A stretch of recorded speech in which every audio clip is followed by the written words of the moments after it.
Hi everyone, it's Jonathan here again with What Is This Weapon? Except that we're kind of cheating this time because the star of this show is not really a weapon. We have got a short magazine-ly Enfield rifle on the table here because it's a critical part of, I suppose, what you could call a weapon system. But the thing we're here to focus upon today is this. It's actually two pieces, two separate items, and it's the Lattey telescopic sight, or Galilean optical sight is what these are often called. That's a little confusing in itself, I think, because a Galilean telescope is, well, a telescope. It's a tube with an objective and an ocular lens. Yes, modern telescopes are more sophisticated than that, but it's essentially no different than an early telescopic sight of, say, the Great War, which is the period that this rifle, of course, comes from, the Mark III SMLE. So the terminology is a little confusing in terms of how it relates from firearms world to optics world, but they are often called Galilean optics. And when the firearms world uses that term, what they mean is two separate lenses.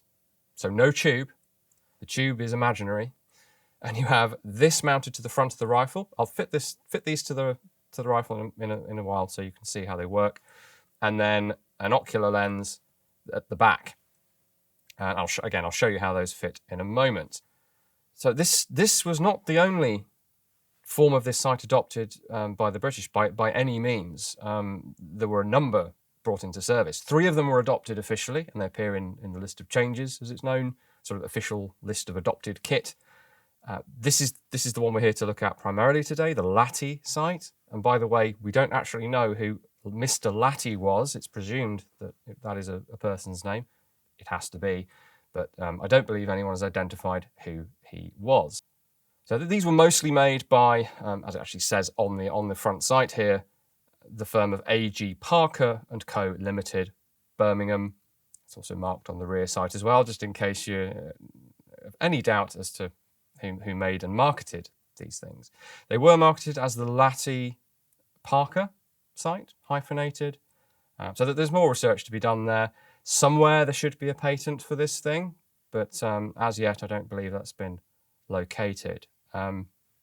Many thanks, incidentally, to Terence Smith of the rifleman.org.uk website, who helped me out immensely looking at these and brought me one to have a look at, along with some other optics that were adopted at the same time, until we received this set, which is only with us temporarily. That has come from another friend of the Armouries, or friends, Matthias and May, over at Sea and Arsenal. So these are on loan temporarily because they have a project that they are working on that you will find out about in due course, and I'm sworn to secrecy on. But in the meantime, I'm going to show you a little bit of the Lattey.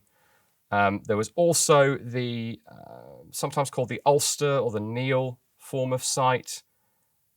We do have a version of that here.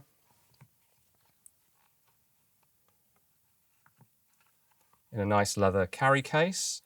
Very similar idea. You've got the objective lens clamped onto the weapon. This one sits to the side, whereas the Lattey is sort of centrally sighted.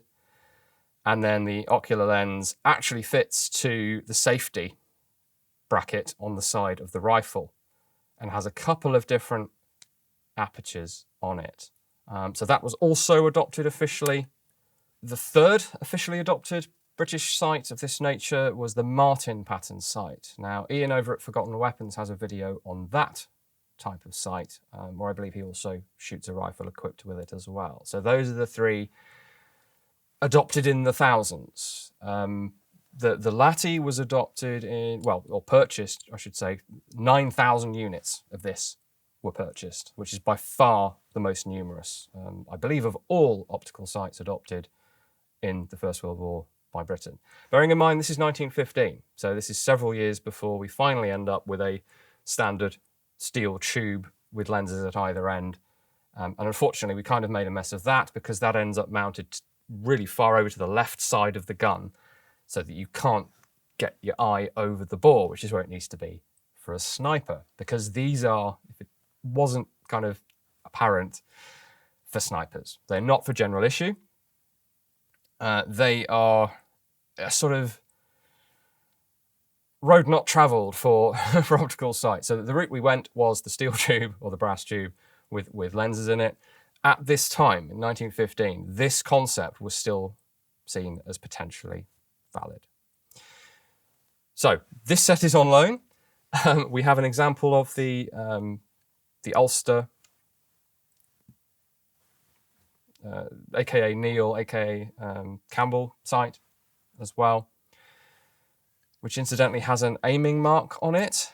The Lattey does not. It is just a bare bit of glass, which for reasons that will become apparent when I fit it to the rifle, hopefully.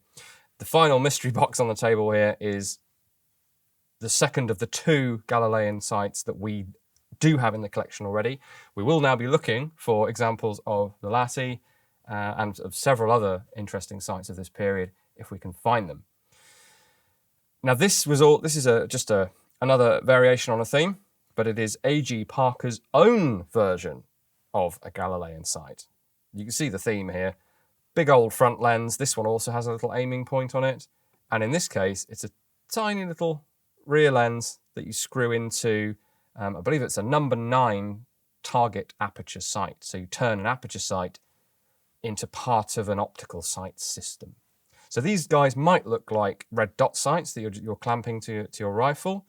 You've probably seen at least one of them in Battlefield 1, where they were sort of leveraged as effectively, well, kind of what they are, early optical combat sights. But they were obviously far more common in a game like that than they ever were in real life. I mean, even 9,000 Lattey sights is a drop in the ocean when you look at the hundreds of thousands of guys fighting on the British and Commonwealth side in the First World War. So those are the 2 sights that we have, 1 sight set on loan, and that's what I'm just going to fit to this rifle to try to illustrate for you how they work. Right, let's fit the Lattey sights to the SMLE. Pretty straightforward, but it does require the use of a tool, namely a screwdriver. Now, as you might have spotted from the shape of this front sight, it is shaped for the nose cap of the SMLE, ovoid in shape. Now, we have tried this on 2 of our rifles, and of the 2, it only fit 1. And it wasn't even a close run thing with the other one. It just wasn't going to go on. You'd have to file bits off the sight, possibly even the rifle, gunsmith it on there, basically. So for something that was acquired as an official issue piece of kit, 9,000 of them, it's pretty surprising that they don't fit every rifle. And that's not just us. Our contact, Terence, who owns a set of these as well, he's got 3 SMLE pattern rifles and it only fits 1 of them. So interesting in itself. But this one will fit, having already tested it. So that just drops on. It's actually a very loose fit on this rifle.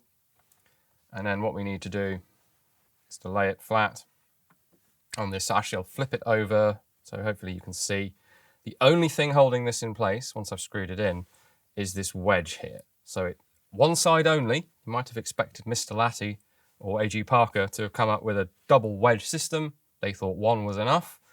So you just make sure that's pivoted into place, into the cavity in the nose cap of the rifle. And then whilst holding it in place, you then simply tighten it up. Pretty basic stuff.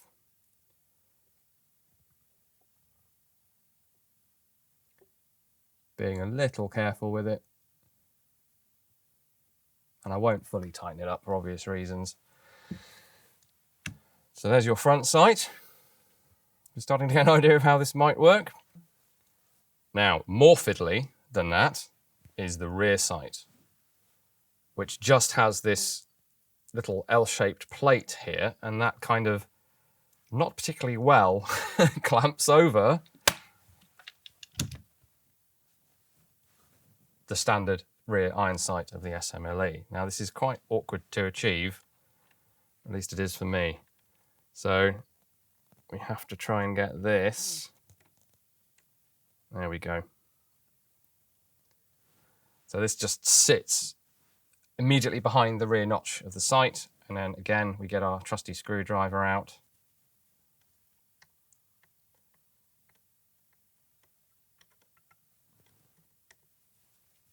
Which is magnetic, which is why I'm struggling with it. Magnetized. I'll just try and get that tight enough so that it stays on without damaging the finish on the rifle. So that's the rear sight installed. We then drop that down. Now, in theory, you can spot a Lattey converted rifle, very minor conversion, if there is a shelf cut in this top handguard. Now, one option would be to just pop off the top handguard and throw it away, but for the sake of appearances, what they seem to have done is cut a groove or a shelf here to accommodate this extended bit of rear sight, basically. So we'll just drop that carefully down on top of the woodwork. It will therefore sit too high for correct adjustment of the rear sight, but for our purposes, we'll live with that. So that gives us our massive front sight, our tiny rear sight, and I can try to show you how it looks on the rifle. Without having your eye behind it, it's going to be potentially tricky, but we'll try and show you that as well. And all this is doing is magnifying the iron sights. So it doesn't have an aiming point on it. You could put an aiming point on the front lens, but they recommended not. And the idea was to just use the iron sights. You can see the iron sights through the optics. Now, I am by no means a long-range marksman, and I have not fired this arrangement. I think we'll have to wait for seeing Arsenal to do that one. But I found this rather awkward to use, just picking a point to aim at on the wall and attempting to aim. It makes the front sight, which should be sharp, you know, it's what you're supposed to focus on when you're aiming. It makes it very indistinct. The field of view, you'd think the field of view would somehow be very wide because of this very wide front sight, but it's not. The field of view is dictated by that rear aperture, which is tiny. So it has all the disadvantages of an aperture sight. Bearing in mind the SMLE has a nice open sight, it's meant to be a combat snap shooting type sight. Well, that's now ruined because we've put a slightly magnified aperture over that. So you've compromised the combat qualities of the sighting system on the SMLE. And you've arguably made your sights worse, but magnified by 2 times. So I am not sure quite what the value of these was. Now, I would say, you know, a British sniper of 1915 could tell me exactly what the advantages were, except that there's precious little in the way of documentation as to how these were actually used and whether they were successful. In fact, my strong impression, and this is true of the 1918 telescopic sight as well, is that the snipers didn't really use them. There was a clump of these, of the front sights, found on the Western Front, archaeologically, and the fact that several of them were found together kind of hints to me that they got chucked away, maybe because they weren't much use, but I am very much speculating there. We don't really know the combat effectiveness of these. In the right shooting context, any magnification is a bonus, but let's just say I have my doubts as to the effectiveness of these.